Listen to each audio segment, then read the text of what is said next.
everyone to brighten up your day during this really crazy time we're having. Here is Story Time with Anna. This is a story from one of my favorite collections called Cut from the Same Cloth. I discovered it when I was 12. And it's about American women of myth, legend, and tall tale. So this is my favorite one about Hiiaka, the sister of the Hawaiian volcano goddess Pele. And this is a drawing of her with her lightning skirt. All right, here goes. Hiiaka, Hawaiian. Hiiaka is the beautiful youngest sister and favorite of Pele, the great fire goddess who lives in the molten heart of Hawaii's Kilauea volcano. Pele rules over a family of fire gods, including Hiiaka and their brother Wonumakua. While Pele is easily angered and quick to punish offenders with fire eruptions of lava, Hiiaka is calm and kind, and always ready to help humanity. Though she can be fierce when battling the dragon-like Mo'o monsters, Hiiaka's greatest gifts are creative. She is a healer and the one who taught the people of Hawaii the arts of the hula, lei-making, and composing the long chants that are some of the finest examples of Hawaii's oral folklore tradition. One day, Hawaii's powerful fire goddess Pele sent for her sister Hiiaka, who was wandering amid groves of scarlet-blossomed ohia trees, far from the barren black lava fields and blazing fire pits of her home. The young goddess returned to Kilauea volcano at once and sought her sister Pele, who commanded her, "Find my beloved Lohiau, who has been stolen away by evil spirits." Now Hiiaka knew that what her sister was asking involved great danger, but she knew how much her sister loved the mortal, who was a chief of a distant island. And she had a great affection for Pele, who had always shown her special favor. So she said, "You are my dearest sister and truest friend. I will find Lohiau and scorn the perils of the journey." But Hiiaka's loyal and courageous words hid the uneasiness she felt. She too had looked upon Lohiau with loving eyes. Because he was promised to Pele, she had denied her longing. But thoughts of him came often to her, so she had vowed to do everything in her power to keep apart from him. Now commanded to go to his aid, she feared that the greatest danger lay not in the path ahead, but in her own heart. Pele sensed nothing of Hiiaka's disquiet. To aid her sister on her quest, she gifted Hiiaka with a magical pau, a skirt that held the power of lightning in its folds. He traveled with Pau Pele, whose name means skirt of Pele fern. Her kahu, guardian servant, the goddess of ferns, Pau Pele, provided Hiiaka with a beautiful robe woven of ferns. Together they set out on their great adventure. Their route took them beyond a beach of black lava sands into a dense forest, where they met Pane'ewa, a witch mo in the form of a huge reptile. The evil creature could take many forms. Alerted by her brothers, who were little birds, the monster blocked Hiiaka's path. "Why have you brought me no awa to drink, no taro and redfish to eat, no tapas for mats?" she challenged. "Had you brought such gifts, I would not bar your way." "Pane'ewa, stand aside," commanded Hiiaka. "There is no way for you to pass," hissed Pane'ewa. "I will kill you. I will swallow you." Then she laughed and called it fog and rain and wind to drive Hiiaka back. From the depths of the jungle, the Mo'o summoned forth ipas, gnome-like beings, and many other vicious forest creatures to torment the travelers.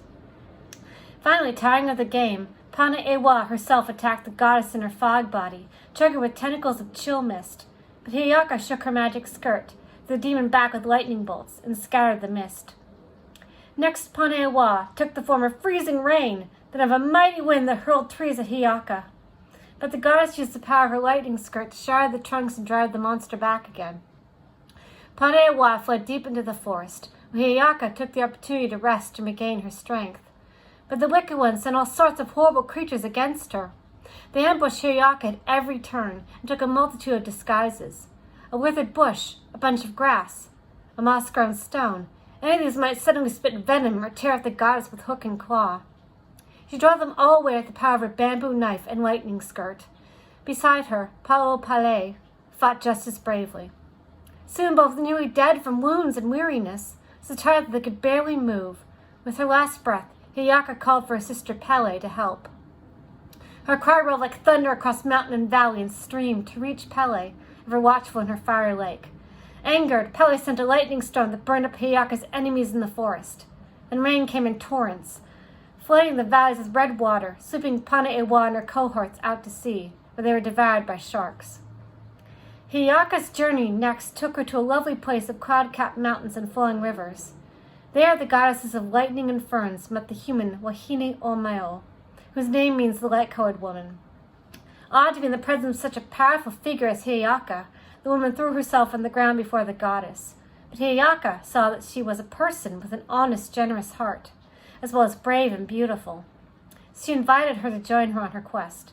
The two goddesses and Wahine Omao, swam across to the island called Hilo. At a hut on a bluff overlooking the shore, 2 girls, sisters, offered them dried fish and a little calabash full of poi porridge.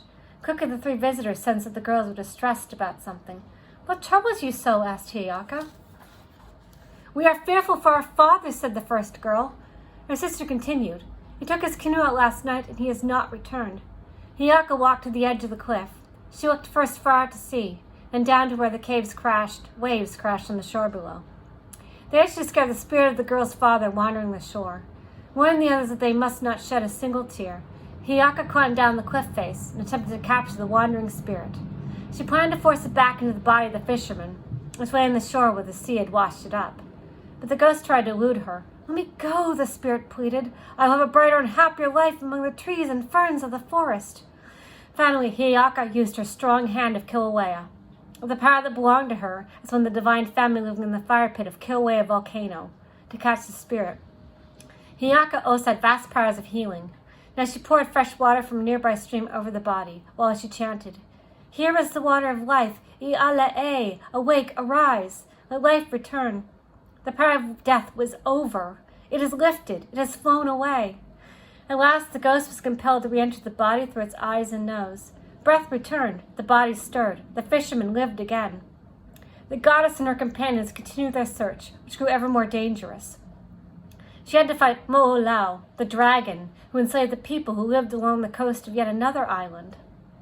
The dragon boasted, "You have no path through my lands unless you have great strength." Hiiaka accepted his challenge. She fought with the power of her lightning pau, while he struck at her with his swift-moving tail and tried to grab her with his mighty jaws. Both had powerful magic to call upon, and again they fought each other to a standstill. But at last, the goddess prevailed. She destroyed Mo'olao, and the lesser dragons would ride to the monster's call for help. Pele, the goddess of ferns, met the chief of the people who had been enslaved by the dragons but were now free. They fell in love and were married. Then Pele remained with her husband, while Hiiaka and Wahine Omao continued their search for Lohiau. Hiiaka also had to drive away Mahiki, the whirlwind, and slay Makakiu, the sea serpent, before she finally crossed the sea in an outrigger canoe to the island Maui, where Lohiau was kept in a mountain cave guarded by dragon women, enemies of Pele. These creatures raised a terrible storm, wrapped the mountains in freezing, clinging fog, and sent down avalanches of rock. But Hiiaka fought past all these dangers. The final battle took place in a forested valley in front of the cave. There at first the goddess was almost defeated because the dragon woman seemed able to survive the terrible power of her lightning. But again she used her magical strong hand of Kilauea. This time she caused the very trees and plants to come alive, twisting and twining roots and branches and vines around the dragon women. Then Hiiaka caused the hapless creatures to be hurled down the cliffs, where their bodies were broken to pieces on the rocks below. At that instant, the storm quieted and the fog lifted. Then Hiiaka called forth Lohiau from the cave. She embraced him as a brother and began making preparations for the long journey home. Though the fire of her love in her heart threatened to consume her, she resolved to keep the secret from Lohiau and remain loyal to Pele. But Pele in the fire pit of Kilauea had first grown impatient and furious as the days had passed without Hiiaka bringing Lohiau back to her. "Where's my sister? Why has she not returned?" demanded the jealous goddess. As her anger grew, she cried out, "It must be that my faithless sister and Lohiau have fallen in love. They have forgotten me." Indeed, the young men had become charmed by Hiiaka, but the girl remained faithful to Pele. Before she could escort Lohiau back to Kilauea, an enraged Pele caused the volcano to erupt. He stamped the floor of the fire pit so hard, the crater convulsed and the land trembled for miles around. Finally, she loosed a seething, bubbling, hissing flood of lava to burn up the land and all living things. The sky turned red as her anger turned to fire clouds, blowing fountains of flame and cinder, that shot up to the very curve of heaven, and the air was filled with the explosions of flaming gas called Pele's curses, and hot stones fell like rain on the tortured earth. Fearful, Hiiaka hid herself and her companions on a small island. There she sent Wahine Omayo to Pele to act as messenger and calm her sister's anger. But the fire gods imprisoned the unhappy woman in a cave and would not listen to her story. Then Pele summoned her brother, Lono Makua, who has charge over the earth fires. She commanded him, "Go, find the unfaithful couple, kindle volcanoes around them and burn them to ashes." Lono Makua did as he was commanded. Fountains of fire burst from the earth and ringed Hiiaka and Lohiau on their tiny island of refuge. The terrible heat and flames could not hurt Hiiaka. The fire streams of lava instantly turned Lohiau to a shrunken figure of stone, and his spirit fled to a cool forest on a distant mountain. Hiiaka, devastated by the death of Lohiau and the betrayal of her sister, became crazed with sorrow and anger. She began to hurl lightning bolts at the walls of Kilauea. She planned to break down the sides of the crater, that the sea might pour through into the fire pit. Then Pele realized that Hiiaka intended to fill the pit with water, so that her fires would be imprisoned and drowned.